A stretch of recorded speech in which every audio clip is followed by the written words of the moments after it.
لاعب المنتخب الجزائري.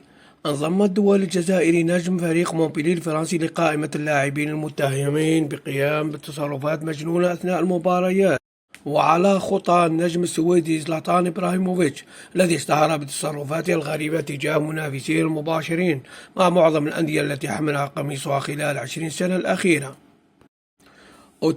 اتهم أحد المنافسين اللاعب الجزائري بالجنون.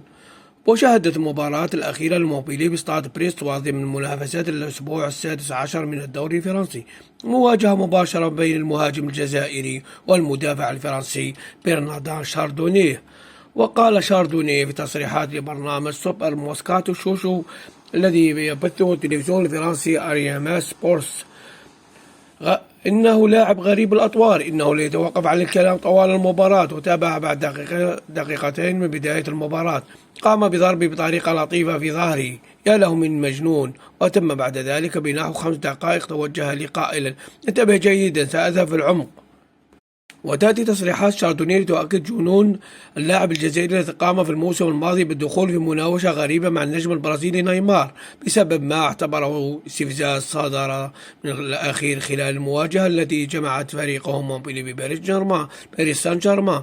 ظهر أندي ديرول بشكل رائع خلال منافسة الموسم الحالي، حيث سجل 7 أهداف وأهدى 6 تمريرات حاسمة من جملة 14 مباراة شارك فيها خلال النسخة الحالية من الدوري الفرنسي.